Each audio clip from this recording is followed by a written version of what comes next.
Chris Harrison was the host of The Bachelor.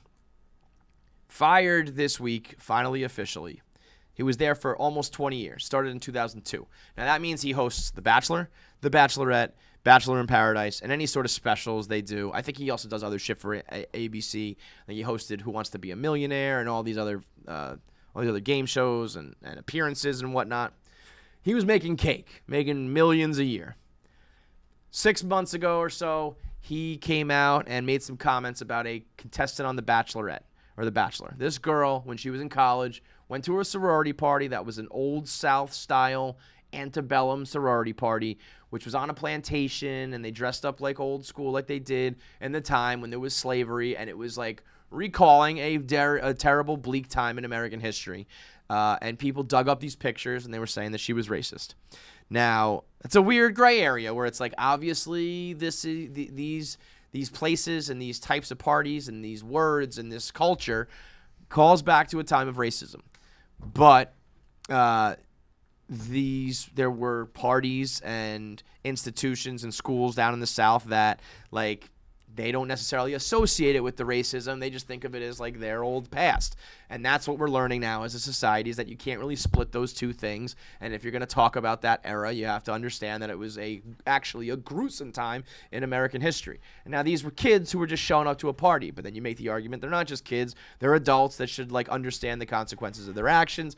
But it's this, in my opinion, this kind of like nuanced area where it's like you can be an ignorant person doing something that's distasteful and not really fully understand the consequence of your actions. There's a difference between I showed up to a place that I thought was a party and I was just going to have some fun, and now I've learned that this is actually deeply hurtful to somebody, so now I won't do it anymore, versus I showed up to the party, I knew exactly what it was all about, and I don't give a fuck because I'm racist.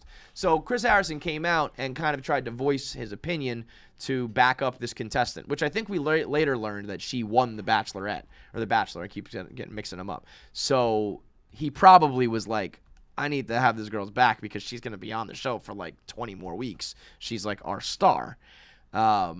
I think he was just trying to say, this girl was getting crushed online, getting absolutely bombarded and harassed by everything we were just kind of mentioning, the pitfalls of social media, where here's a girl who, 2 months earlier was just like a regular chick. She signed up for a big-time reality TV show. She signed up for all the attention, but that doesn't mean she knows how to handle it when all of a sudden people are giving it to her, millions of times over. All of a sudden people are digging up her history and calling her name. She doesn't have a PR team. She doesn't have a manager to help her, and all of a sudden she's floundering. And Chris Harrison's like, let me help out this girl who I've come to know and treat as a friend. I think the lesson here, as we learned, is like, don't do that for people, because Chris Harrison stuck his neck on the line and tried to defend her, ultimately got called a racist, and then ultimately lost his job that he had for 20 years for this random chick. I don't even remember her name. I know that she was the winner of The Bachelor one time, and she didn't even end up marrying the guy. She's not even a part of the franchise anymore. Poof, gone. You stuck your neck on the line for this girl who you knew for a matter of months. She disappeared in a matter of months, and your career is now gone because of it. So I think the harsh lesson here, unfortunately, is when you're on the internet, don't fucking stick your neck out for people. There's a small list of people that I would really go to bat for if shit went down, where it'd be like, I'm willing to take the heat that I get for backing you to try to lend you some support. Like when I went through my shit, there was not, I don't even think, I was going to say on like one hand, I can count the number of people that like came to my defense or said, nice things about me. Feidelberg was legitimately the only person in my life who was like, not a great situation, didn't handle it well, but not a bad person. Everybody else either threw me under the bus or just went silent. And at the time, I remember kind of being like, well, that's fucked up. But then also you see situations like this with Chris Harrison where it's like, well, why you're fucking going down the tubes, right? I'm swirling around the toilet, and now you want me to just jump in with you to make you feel a little bit better, and then we're both shit out of luck? I can understand why people don't do that, and especially when you see things like this.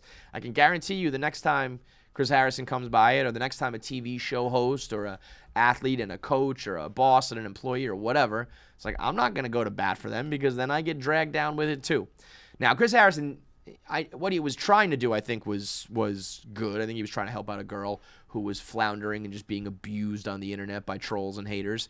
But the way he went about it was awful. He like was very combative. He was arguing with a girl who was a person of color, who was on The Bachelorette, who was flat out saying, hey, this made me uncomfortable. So like you have to just respect her conversation, her wishes, her feelings in that moment, and not just continually like belabor the point. Like he just kept going and going on that one media appearance. So I think like he had the right intentions, but the wrong execution. And ultimately the lesson is like, don't do that at all. Don't do the nice thing, because you'll get dragged down. So what ended up happening is ABC slowly replaced him at all of his roles at ABC, and then ultimately today, as they were trying to push him out, they finally pulled the trigger, and he's gone, completely terminated, not on any show any longer. But he gets a $50 million severance package because he played the card of, I'll air out all your dirty laundry. He hired like the biggest hotshot attorney, and he said, ABC, I will tell everybody. I'm sure he was going to say, who's racist? You want to talk about racist? I'll tell you every executive who said something racist. I'll tell you every casting director who hired a white person instead of a person of color. I'll tell you who's sexist. I'll tell you who's assaulted people. I'll tell you, the gag orders we have and the NDAs, all that shit. I'm sure Chris Harrison, you got some skeletons? ABC has an entire empire's worth. So Chris Harrison said, I'm going to fucking air everybody out if you fire me. And they came to the agreement of, well, we'll fire you, but you get $50 million. So the question is, do you feel bad for him? Because there are still people out there who are like, this is cancel culture. This guy said something and lost his job for it. I don't think it can be cancel culture when you give someone $50 million. I think this was a grimy, dirty show business negotiation / blackmail / hardball, like sit at the table and argue it out, and everybody, we settle for somewhere in the middle. I get all this money and I get out of your hair. I don't have to deal with you anymore, but I'll cut you a check. I've never heard of $50 million. A mid-range 8-figure buyout. So you figure, I don't know, 40 to 60, somewhere in that range. Like, that is fucking nuts. And on the one hand, it's like, yeah, man, get out of this. Like, you don't have to worry about potentially racist Bachelorette contestants anymore. You don't have to deal with drunk girls on reality TV shows. You don't have to worry about, working 6-month shifts where you're on set all day, every day. Although I will say the Bachelorette gig is pretty cushy. So that's where it's like, maybe you do. Like, is it better to have that money, or is it like, dude, I had the best gig in Hollywood. I showed up. I was on camera for like 5 minutes at a time, hung out with all these people. I got to go, like, I traveled the world. We would shoot in Peru, and we would go down to the Caribbean for Bachelor in Paradise. And like, I lived this Hollywood lifestyle, and I had the fame, and everybody liked me. And now I'm kind of the villain. I don't get to do any of that anymore. Probably to an extent. I think he'll land on his feet because what he did wasn't that bad. But I think for a little while at least, and probably to some extent, he's going to lose some gigs or be blackballed from certain things, or some people will view him as a racist. So maybe he's like, I have enough money. I don't need the $50 million. It's almost like in sports where it's like, when people say, I don't feel bad for this athlete, he makes a lot of money. It's like, well, in that world that he's achieved, everybody makes a lot of money. So now, it's like an athlete when they don't win a championship. Oh, I don't feel bad. He has a huge contract.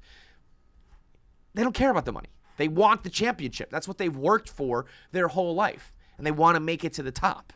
And so when they don't win, it's like, I would give back $50 million if I could have that championship. Maybe Chris Harrison wants to be a host on television. Maybe that's what he loves. Maybe that's what he's always wanted. And he's doing it. And he made it. He helped build it. The Bachelor Empire was like partly because of him. And yeah, that's a huge sum of money to go home with. But also, maybe he'd be like, yeah, well, I would make $50 million over the next, 10, 15 years doing what I loved. So, like, yeah, I got money, but I still got fucked. I don't know. It's an interesting debate. One that's very hard, I think, for people to conceptualize, because that number is so fucking large that it's like, how can you feel bad for a guy who's making that much money? But it's, if you put yourself in that man's shoes, which again is difficult because that's a level of wealth and success and fame that like none of us achieve. If you walk a mile, though, it might be like, yeah, that's nice, but what would be nicer is to earn that money doing the job that I loved instead of being hoisted out of it and being bought out. It's like there's something, it's like you paid me hush money, basically. You paid me money to go away when you wanted to be like loved and celebrated and continue to work. Ultimately, I for one feel like you can take that 50 mil, lay low for like 6 months or maybe like a year, and bounce back and do another show or go somewhere else or do whatever project you've always wanted to do. And you kind of get the best of both worlds. So Chris Harrison, do the damn thing.